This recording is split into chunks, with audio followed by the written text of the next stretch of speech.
Hello and welcome to Optometrists.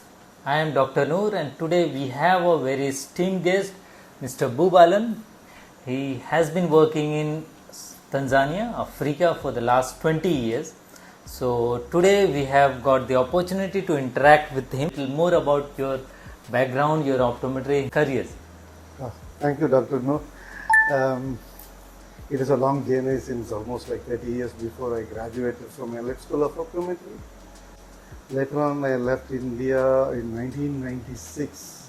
Oh, 96. Yeah, 1996 I left India. I went to Dubai first. I worked in one optical shop there almost like 2 years. After that, I went to Bahrain. There I worked in Bahrain for almost 4 years. 4 to 5 years, I guess so. But I wanted to have a different exposure. So then I thought, okay, let me move on to some other place. There was one consultant who was setting up optical shops with lights, line site first, along with the government. There was a very big hospital, government hospital. We established a private wing within that. So you were the only optometrist or there were a team? No, I was the only optometrist when we set up that clinic. So were you married that time? Yes, I got married when I was in Bahrain. Okay. That was an interesting story again because I have to thank my boss. Actually, he made everything, all the arrangements so that I come here, get married within a week. All my family was everything was ready, and I went back to Bahrain. And even he gave me a family visa even before I came to marriage, So that's the relationship I had. Yeah. So that's why I'm asking. You went to Africa. Gulf is quite okay. I feel it's very few hours. Africa, how long it takes to reach? Almost like 3 plus 6. It's almost like 8 to 9 hours. 8 to 9 hours, and that you went without transit, family. without this is flying time actually. That could be a possible. Transit would be 3 to 4 hours in between. So how was the first, reactions when you landed in Africa? Oh, that was really interesting because even I had the same perception. Africa is going to be like, we are projected. The Africa is projected in media, in a different angle. But when I landed, it was so much different. I see, wow, Mercedes Benz, Lexus car. So that's how I found Africa. So what we see in the news, poverty, that is there. I'm not telling that is not right. That is they are projecting very much wrong, but they do project on the only one angle of the city. There is small villages somewhere very deep inside the Africa, but where I landed was the capital of this country, and it was really posh. Where I was living, my house, everything was really good, and I had been given car, everything. So it was a smooth life and a comfortable life I had in Malawi. But how do you see optometry there? Is it similar situation, or it's different from what we see in India? So how do you compare the optometry there and very in good, India? Very good question. I really like that because when I graduated optometry in India, how the optometry was so young and people don't even know what was an optometry. So we need to explain them really what is an optometrist, what is the profession, what we do in our profession and that. It happened the same thing when I landed there. Nobody know what is an optometrist. Okay, that is how we established, and then slowly, because it was under the NGO actually, it was Lions and Sight Savers together we started that clinic. At that time I found, the optometrists were very, very restricted to only a refractionist. That's how they seen the optometry there. But it is totally different. We have evolved. It has been evolved in a different manner now. But what all things you are allowed to do there? We do now everything, full workup and optometrist does. We have a clinic, full-fledged clinic with the autorefractometer, slit lamp, everything is there. Many of us go to the Gulf for the job. Some looks for the first world country. So how is Africa for the Indian optometrists as a job? I would say, that's the initial itself. I told the projection was in a different manner by the media, but truly speaking, Africa is a very peaceful country, and anybody gets a good opportunity, sure they can travel. Okay, and also there are so many colleges also available in different countries, but not many as like what India does. How much optometry they produce here is too many. Is optometrists regularized there? Yeah, it is regularized. We have an optometry council in each country. Like Tanzania, I'm in Tanzania, we have a Tanzania Optometry Council, and all optometrists have to get registered and get licensed to practice. Even I do have. Only thing is the expat rate, they charge a lot of money compared to the local citizens. Citizens means maybe only 1/10 of the expat rate. Like So this is for my young optometrists. How easy is to get the license? It is Difficult? Is it? It is not that difficult, okay, because almost all the accredited degrees which is coming, accredited universities and the degrees which is given by India is really any African countries would accept it, because they have a good impression on Indians, and they value Indians. They give good respect, because they always see Indians are intelligent. So naturally, so all Indians would be respected. That's and they have true, a good because value. Indians are everywhere, and Yeah, we Indians are are at the top of most of these companies, whatever you say. But do you miss India? See, food, culture, lifestyle. I do miss India in many sense, but food and food, if you talk, maybe because we think from this side, okay, there is no much Indians living there, but if you come to Africa, you see a lot of Indians. Okay, in Tamil community, I have 200 families living together with me, only in Tamil. So if you take Kerala, Andhra, and all, expect rate can go more than 1,000 to 5,500 families. You know, we used to have regular get-togethers. We used to have every associations used to have all festival functions, New Year celebrations, everything. Much more interactive. I'm telling you. Is it true that you people work Monday to Friday and Saturday to Sunday you enjoy?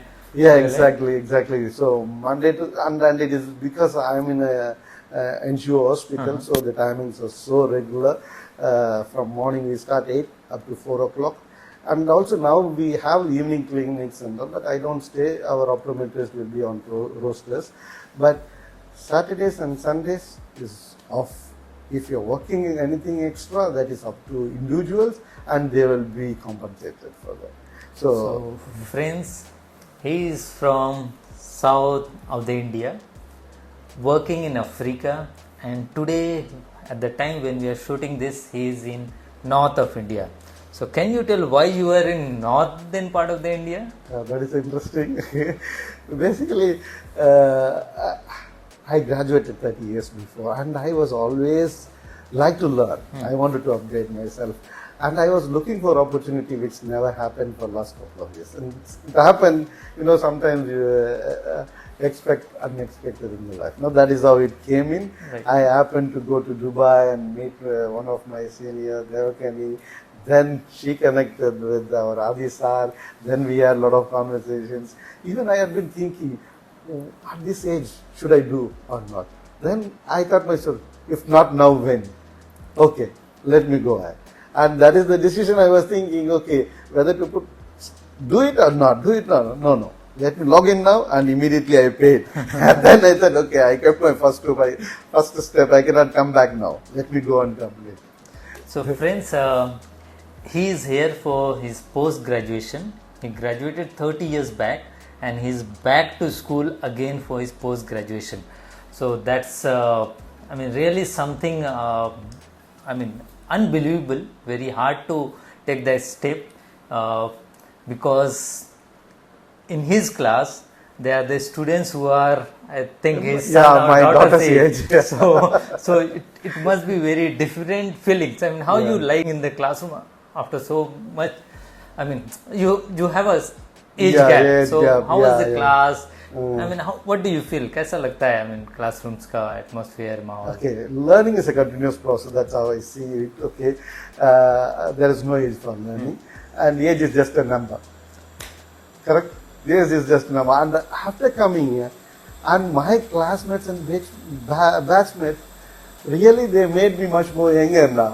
And I am so comfortable studying with them, and it was a very wonderful journey, and these memories, it's going to be there throughout my life, and they made a part of my life. So that is and it's very good. There was no such age gap, which we never felt like that. They made me so comfortable. So I have to thank all my batchmates for that, really. So I am sure they also must have learned through his journey, through his experiences, which he had carried with himself. Because I also taught few part of his M. Optom graduation. So I know what kind of question he asked. He had his experiences. He asked a very valid questions which is relevant to the profession. So that was something you kept the classroom on the toe. So you didn't hesitate to ask question. Because why I'm asking? Because many a times we feel like, shall I ask a question? What people will think that this fellow at this age he doesn't know these all things. I mean, how you broke that path? That is really very, very important. Even to my staffs, I used to tell that if you have a doubt, keeping that doubt within ourselves and dying with what you call ignorant is not wise. Correct. Better learn, whatever is it, and also don't feel shy to ask questions. And it is not the age or what you call seniority or juniority. No, still I am learning.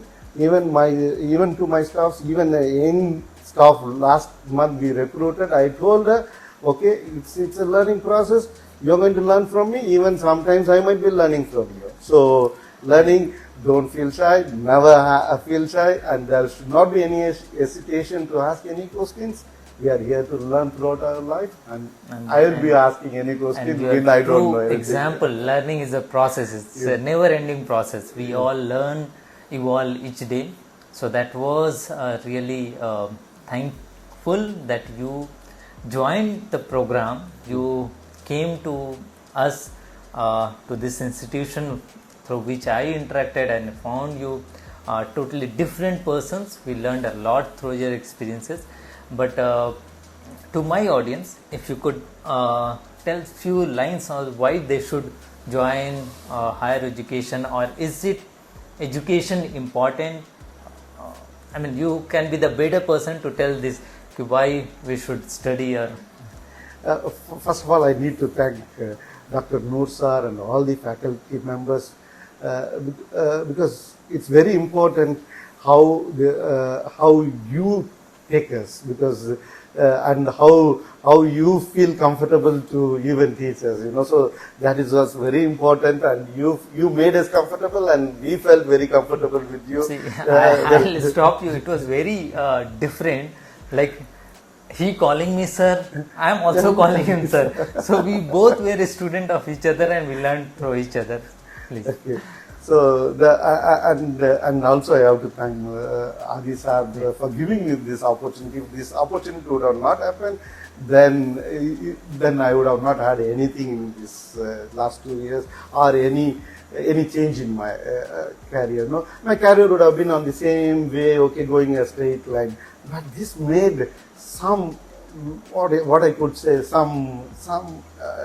it is not only inspirational, it's also emotional touch. Correct. Which created for me, yes, I am also did something, and to the fellow optometrists and juniors, I would say, take me as an inspiration, very simple. And also, age does not matter, okay, and age is just a number. Go on studying as much as you can learn, and as much as you can progress in your life. That's it.